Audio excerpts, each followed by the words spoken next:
Hello there fellow wowers, this is Kev of LandroeGaming on his character Treebird.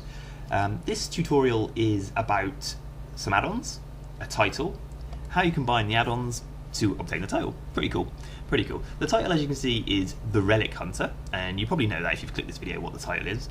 And what I'll be doing is showing you how I went about obtaining this title. I've got some footage of some of the rares that I found and some of the items that I found which count towards this achievement. The achievement in question is Another Man's Treasure, and it's find 20 lost treasures hidden throughout Pandaria, and as you can see it rewards the title The Relic Hunter.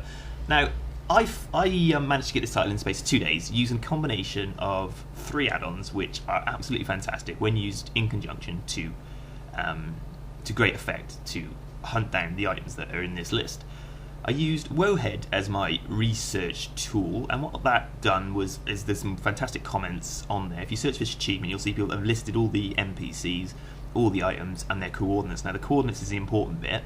There's a little other hints and tips of where exactly they can be found. Some are hidden against rocks and hidden around bushes. So having the coordinates is fantastic because it gets you in the right area, and then you can search for them. Some people use TomTom as their add-on of choice, whereas I use Carbonite because Carbonite does this. It gives you a little mini map. Which you can zoom in and out of, and you get all the zones there. And when you're on each zone, if you look to the top right of the add-on, you'll see it gives you coordinates. Now these coordinates directly correlate to wherever these items will be found.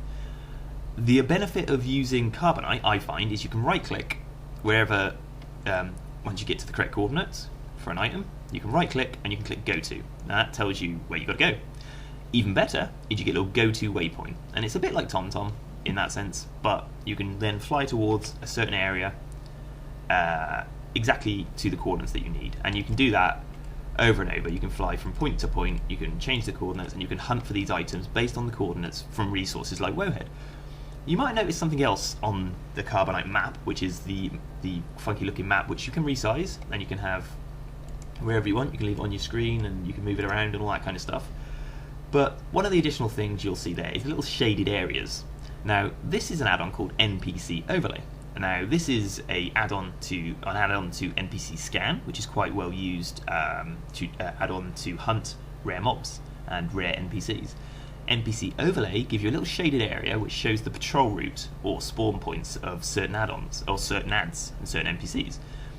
The colour of the shaded area correlates to the key either at the bottom right or the bottom left, and it tells you the name of that NPC. That's very, very good. That used with Carbonite and NPC Scan, which is a very, very good add-on, enabled me to get this title very quickly. Now NPC Scan is quite well known, but if you don't know what it is, it's basically, it hunts for a code for a rare NPC or rare mob, so you'll get an alert when you're in that vicinity without actually having to see the mob, which is very handy. This is the alert that you get. I apologise in advance if you are actually camping at the moment and you think that your NPC has actually got off. Might be worth checking just to make sure, but here we go. That's the noise, and that's what you get. You get a little icon come up. You can click that and it puts a marker above the head of the ad.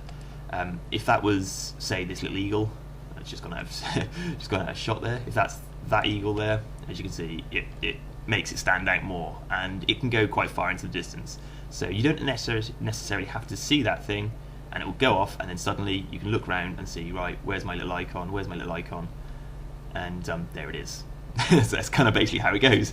I picked a good mob there because I was flying around quite annoyingly. But basically they're the 3 add-ons. Now what I'm going to do is flick to some footage of me finding these add-ons, and I'll show you something which is very, very important. Now I'll open up NPC Scan, because without this some of the NPCs I wouldn't have been able to find. Now a lot of people use NPC Scan, but not many people actually add mobs to it. Now there's certain mobs that are friendly or that might not be cached or might not be stored in NPC's database.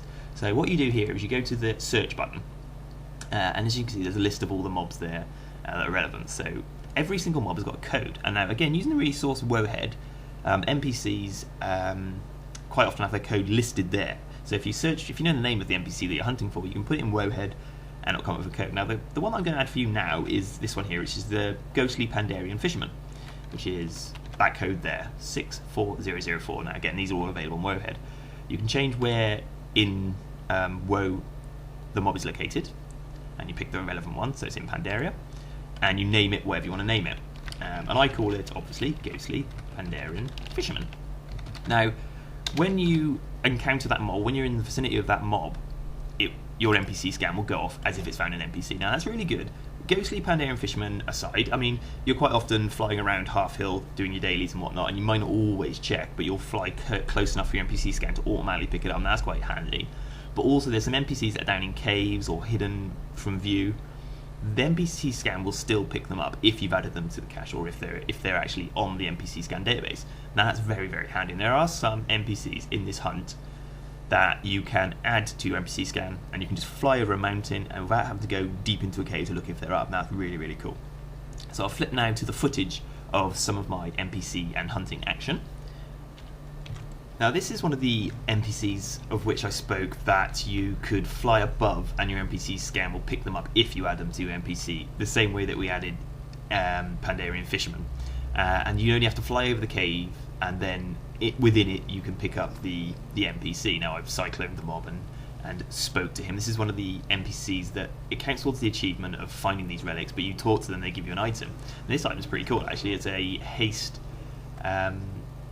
use potion, which is pretty cool. It shares cooldown with the other potions and whatnot in game, but it's still handy to have for dungeons and just for random world PvP. It's an extra buff.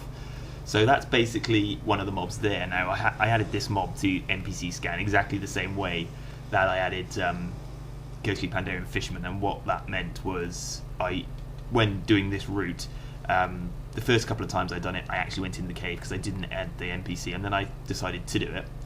And then rather than having to actually go in the cave every single time, you can just fly straight over the cave and it will pick it up if it's up, like it did here. I added it, and it picked it up, and it saves so much time. So that's a good thing about that. So basically, just to quickly summarise some of the things that we've gone through so far, the resource that I used for all my research was Wowhead, the add-ons, NPC Scan, NPC Overlay, and Carbonite. The links are all in the video description.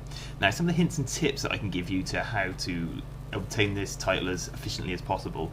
Use the Carbonite map and use the go-to feature to create waypoints and fly from these waypoints one at a time, fly from each relic to each NPC. You can do that every hour or so. Queue for BGs and dungeons and that in the meantime. But it's worth taking some time to learn where everything respawns. That's definitely a good tip that I can give you, because some of them are a little bit hidden from view, so learn where they spawn by looking at the resource. The NPC scan help that I can give you the IDs for each NPC. So you add it to your NPC scan like I show in the video, add the code, put in the title that you want, and then by just being in the vicinity of those NPCs, they will go off, especially ones that are hidden from sight, i.e. the ones that are in caves and whatnot. Hopefully this video has given you a little bit of an insight into how I went about getting the Relic Hunter title.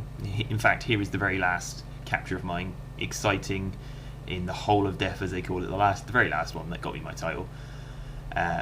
Just a quick point of note, you don't actually have to obtain all of them that are available. It's 20 out of them. I'm up to about 22 I think at present, but I haven't done it for a few days. There's only a few that I haven't got now. There's only a couple left for me to get the full set. You don't get anything other than the satisfaction of knowing you've got them all. I quite like NPC hunting. It's one of the things I enjoy about the game quite a lot. As you can tell probably from the videos that I've done and whatnot, it's one of the elements of the game that I'm really keen on. So as soon as I got this new account to level 90, it was the first thing I'd done was went and got the title that I think shows kudos for the people that hunt. So thanks for watching this video. Like, comment, subscribe. If you've got any tips or advice for me, please leave it in the video description, the video comment section. Thank you very much.